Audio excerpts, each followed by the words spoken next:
Yeah, I'm always slightly dubious about whether I should change the tone at the end of a video if I feel something needs to be said that is a different slant and from a different time perhaps. But then I think, nah, I owe it to them really. Well, I don't. The sport owes it to them.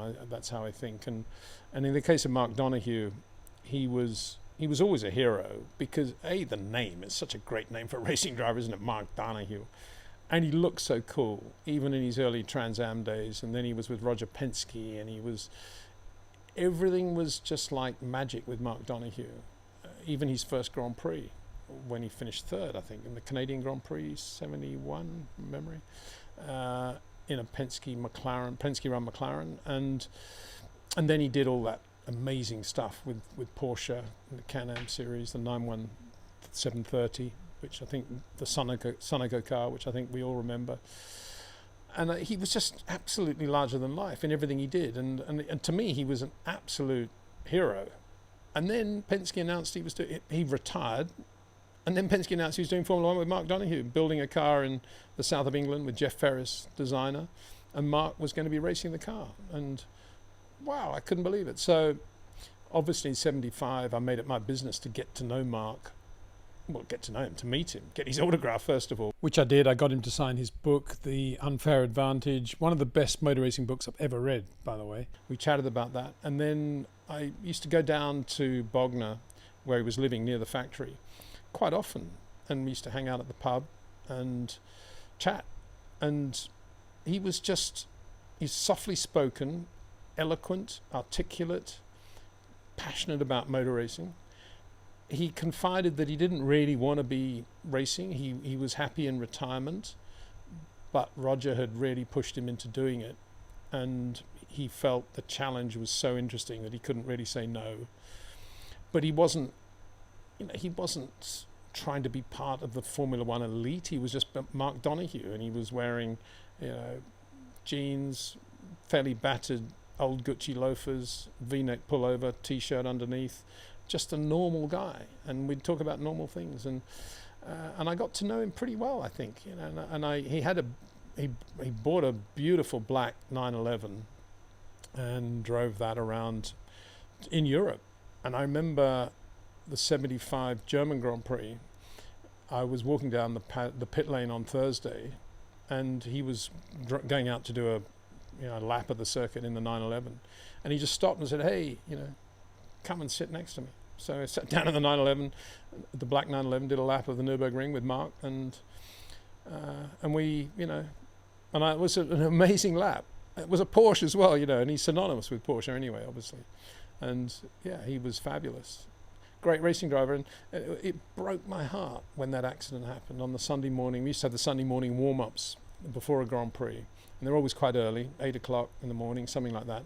A beautiful time to have Formula One cars running on a racetrack, particularly Cosworth DFVs and Ferrari flat 12s, because the smell of the fuel and the brake fluid and everything was crisp, and it was such a wonderful thing, that warm-up. But bad things used to happen in the warm-ups because they run full tanks ready for the first time that weekend, and some things would show up that didn't show up on the Thursday, Friday or Saturday.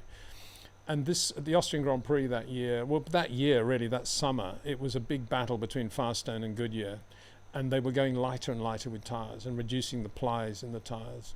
And and Goodyear were running 2-ply by then, as were Firestone.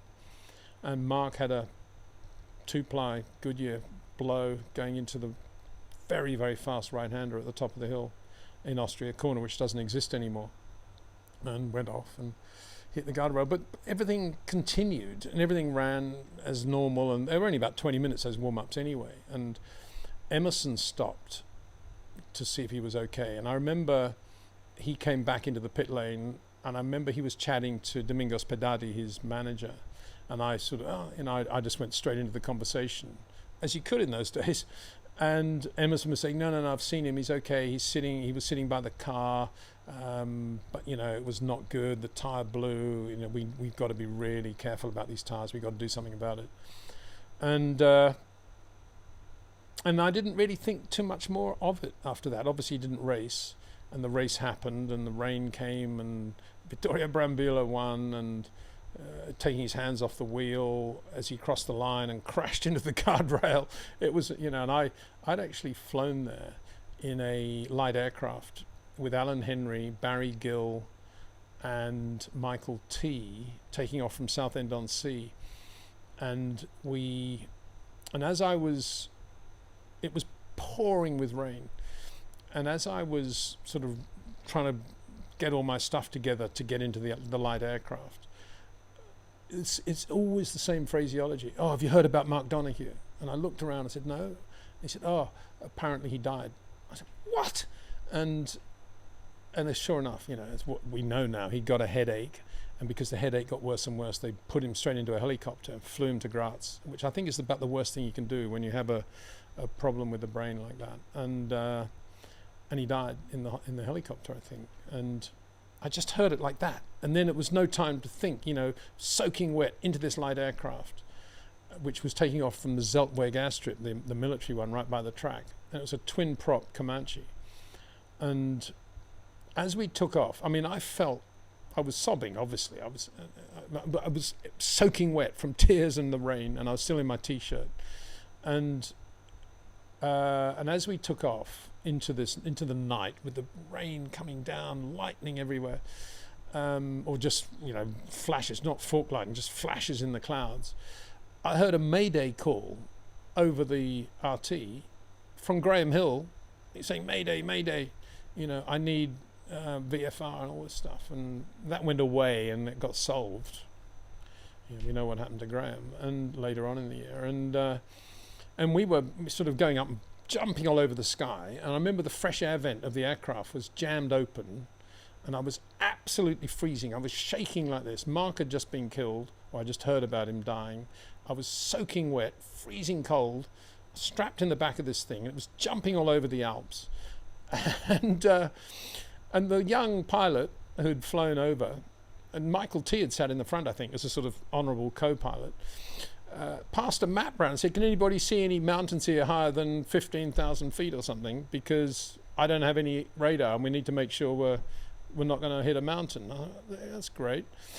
And then one of the engines failed and the thing went down like this, and the pilot was sort of, and eventually he obviously got the thing on one engine, and we eventually landed at Graz.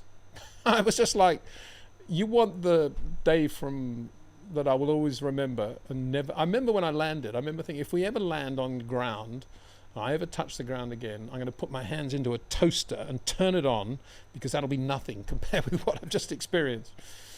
And of course, that whole Mark thing never ever went away. And the tragedy, the waste, him coming back into racing when he didn't really want to do it.